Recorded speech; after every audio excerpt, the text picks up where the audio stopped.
నాకేదైనా ఒకటేసారి, అది ఫ్రెండ్ అయినా, ఫ్యామిలీ మెంబర్ అయినా, ఒక హస్బెండ్ అయినా, ఎవరైనా. సరే నేను మీకు స్టార్టింగే చెప్పా నేను ఏమో మీరు ఎంతమందితో మాట్లాడారో ఏమో నాకు తెలియదు. నాకు వద్దు. పర్ఫెక్ట్ అంటే పర్ఫెక్ట్గానే ఉండాలి. అది ఎవరైనా కూడా ఒక్కసారి నా దగ్గర తేడా వస్తే నేను మళ్ళీ వెనక్కి తిరిగి చూడలేదు ఇప్పటి వరకు, చూడను కూడా.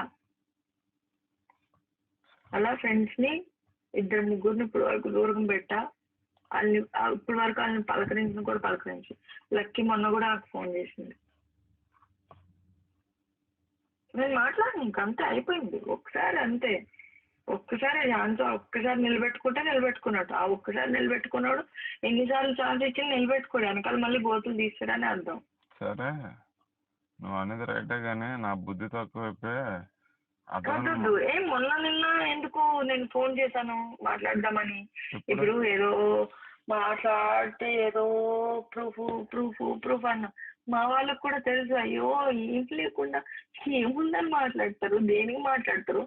మా డాడీ ఎలా పెళ్లి చేశారో, ఎక్కడి నుంచి తీసుకొచ్చి చేశారో, ఆయనకి ఇంకా అప్ ఎంత మొత్తం అకౌంట్ లిస్ట్ లో మొత్తం చూపిస్తారు మా డాడీ.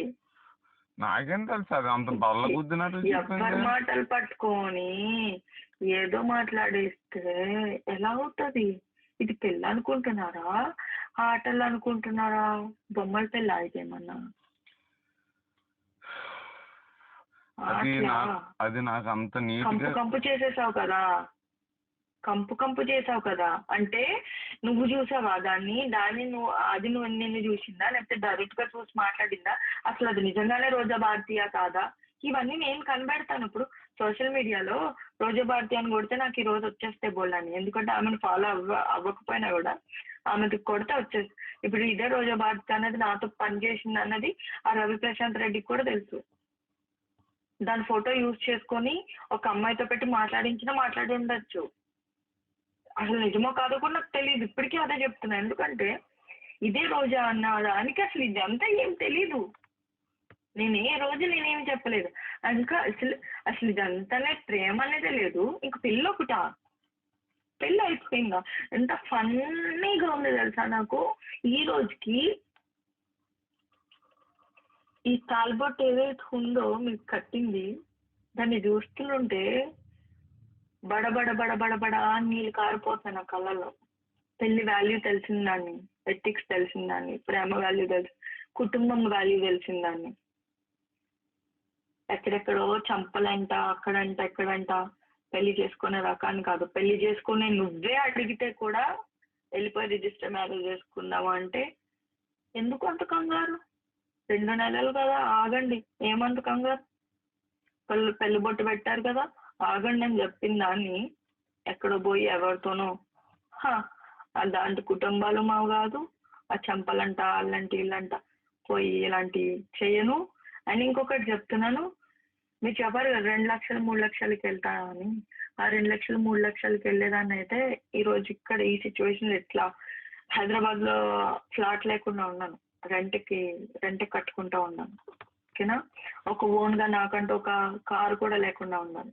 ఇచ్చిన యాక్చువల్లీ చాలా మోర్ దాన్ ఎనఫ్. ఇది అయిపోయింది, చాలా ఎక్కువ అయిపోయింది, దాటిపోయింది. ఇది లిమిట్, చాలా లిమిట్ దాటిపోయింది. అండ్ ఇప్పుడు నా పేరెంట్స్ కూడా ఇంకా ఛాన్స్ లేదు, వాళ్ళు నమ్మే ఛాన్స్ లేదు, వాళ్ళు మీతో ఇచ్చి పంపించే ఛాన్స్ లేదు, నేను వచ్చే ఛాన్స్ అస్సలు లేదు. నాకు ఇలాంటి మొగుడు వద్దు, ఇలాంటి మనిషి నా లైఫ్లో వద్దు.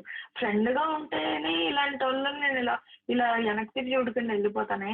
అలాంటిది ఒక మొగుడు అంటే అలాంటి పరిస్థితిలో జీవితాంతం ఎట్లా మోస్తాను అనుకున్నారు. ఇప్పుడు ఏదైతే నా మీద వేశారో అవన్నీ డెఫినెట్గా రావు. కానీ అదే అల్లని తీసుకొని వచ్చి మొత్తం అందరి ముందు నేను చెప్పించగలను. ఒకవేళ నేను చెప్తున్నాను కదా, ఆమెకి ఇవన్నీ తెలీదు. పాపం అసలు ఆమెకి ఇవన్నీ తెలీదు. నేను ఏ రోజు చెప్పలేదు, నేను షేర్ చేసుకోను. ఎవరో పోయి ఇలా ఒక సైకో ఉన్నాడు, ఒక సైకో నా వెనకాల ఇలా తిరిగాడు, పెళ్లి ప్రేమ అన్న మాట కూడా రోజాకు నేను చెప్పుకోలేదు ఏ రోజు. అలాంటిది ఆమె చెప్పిందంటే అది నేను నమ్మలేకపోతున్నాను. ఒకవేళ ఆమె నిజమైతే దాన్ని లాక్కొని వచ్చి అది చెప్పాల్సిందే, ప్రూవ్ చేయాల్సిందే.